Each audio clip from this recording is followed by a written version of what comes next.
What's up, guys? This is Coach Matt with our Wednesday workout. We're going to be doing a benchmark today. The benchmark is Grace, and Grace is 30 reps of a clean and jerk at a moderate load for time. Okay, so let's talk about how we're going to set this up. Begin with a warm-up. We're going to go 4 minutes of your choice warm-up pace cardio, and I'll start this off by saying not everyone is going to do Grace. So everyone is going to start off with the same warm-up, and then we'll talk about the different versions of the workout for today. So 4 minutes warm-up pace cardio, and then everyone grab an empty barbell and maybe some light weights, and we're going to do this little barbell complex that's built on 3 reps of everything. Okay, so the first exercise is a clean lift off. So this is just from the shins to the knees, and then back to the shins, knees, shins, knees. Okay, the goal on the clean lift off is that the angle that my back makes relative to the ground is set from the beginning of that setup position. And that setup position is with feet underneath the hips, the bar is touching the shins, my knees are peeking out in front of my elbows, or in front of my forearms. So I'm pulling my chest up away from the ground, good arch of my back away from the ground, right? And weight is on the balls of my feet here. So I go from the balls of the feet towards the heels, back to the balls of my feet, and then back to the heels. Okay, 1, 2, 3. That's my clean lift off. Next one is a hang clean high pull. So I'm gonna go from the middle of my quads or just above my knees, extend the hips, and pull to the shoulders, right? Back to that hang position, hips to shoulders, hang position, hips to shoulders, right? Next, I'm gonna do a hang muscle clean, right? So now I'm doing that same high pull, but at the top, I just turn over my elbows. I'm not pulling underneath it like a power clean or a squat clean, right? I'm just pull, turn over, right? Next one I'm gonna do is a push press, dip, drive, press, dip, drive, press, dip, drive, press. The final one is a push jerk, right? Jump, press, and land. Make sure you snap that landing in, right? My elbows lock out right when my feet hit the floor. Stand tall, reset to the shoulders. 1, 2, 3. All right, and that is my barbell complex. Goal there is, hey, I'm building the different components of the clean and jerk. I'm feeling the difference between a push press and a push jerk, and that's gonna come into play later. When your shoulders get fatigued, it's really easy to kind of muddle those two movements together. And I'll show you what I mean by that. Like when you start off the workout, you're gonna be crisp and fresh. As your shoulders fatigue, they start to get into this kind of like halfway, like I kind of caught my bar overhead, but then I stand and press it out at the same time.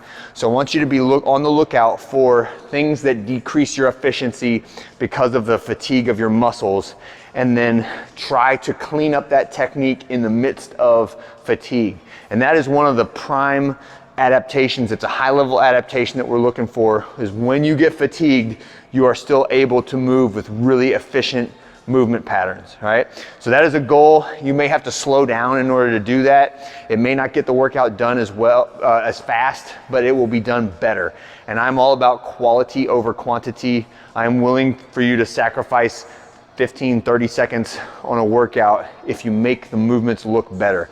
And I think that over the long range of your life, that you will be benefited more by improved movement technique in the midst of fatigue than you will by throwing out your movement quality and just getting it done as fast as you can. To hell with the movement quality, right?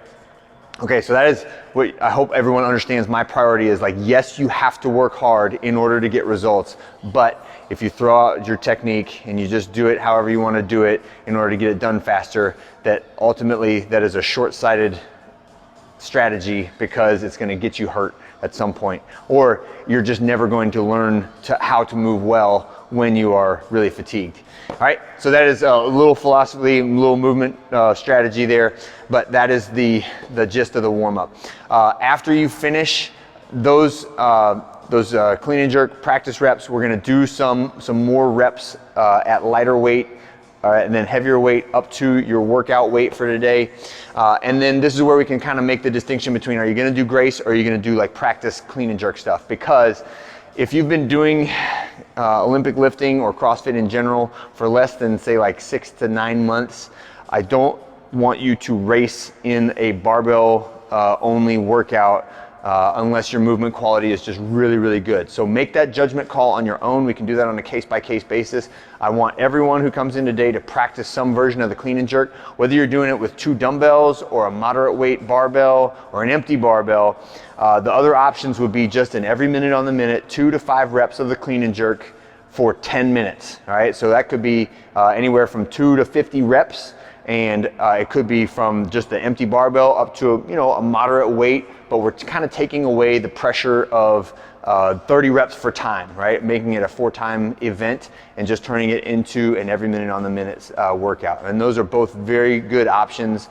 You will still get a good high intensity effect out of it, but it will not be as dramatic as Grace, which is the last like 9 or 10 reps can be extremely challenging depending on how you load the bar. The other thing for this one is that we will have a sliding scale of, like, let's say you're not quite ready for 135 pounds for the guys or 95 pounds for the ladies, but you can do it at 115 or 85. There'll be a little bit higher reps when you do that, and we'll do the multiplication out so that 135 times 30 is 4,050. So that's your total pounds that you're moving for the workout. We like to keep that workload the same. So if you go down to 115 pounds, it's like 37 reps, right? And I'll have a chart of that up on the board so you can see where you fall in that, and we can make a choice of, let's say, I'm not feeling like I should do 60 reps at 75 pounds, so maybe I do 50 reps. Same movement, relatively high intensity for who you are and what ability level you bring on that given day. So the main purpose there is we'll have more resources than just what's on SugarWOD and what's on this video in order to help you get a great workout for that day. Okay. When you finish Grace, recover, shake it out, put your bar away, cheer for your other classmates that are still working out, and then I want you to go into some accessory work. So there'll be a little bit of core and shoulder work to do after we finish Grace. It's going to be an L-sit or an L-hang. I do have a note on there to try a rope L-hang. It just adds a little grip element to it. But the L position hanging, right? So I'm gonna pull my head behind the bar and then get my knees into good L position and then try to extend my legs out in front of me and hold that for 30 seconds. I can do one leg, I can alternate legs, I can do my knees, but just don't let the knees sag below the hips when you do that, okay? Next one is a 30-second handstand hold. So we can do this either on the open floor or kicking up against the wall and just holding that handstand position. That is number 2. Then we're gonna do some Pallof press. So let me grab a band. The Pallof press is a core anti-rotation exercise that we will do today with a balanced stance, right? So sometimes we'll do this with stagger stance. Today is a balanced stance. So I'm taking the band looped around one hand, and then from my chest, I'm pressing straight out and just holding for 30 seconds in that position. And then I'll do rotate back around, same position, and just holding.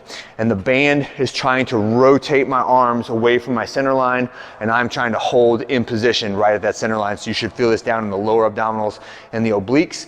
Next is gonna be wall angels. So I'm sitting my back hard to the wall and extending my arms until they're straight overhead, reaching the whole time, my wrists towards the wall. You do not have to be in contact with the wall, you just have to be reaching towards the wall.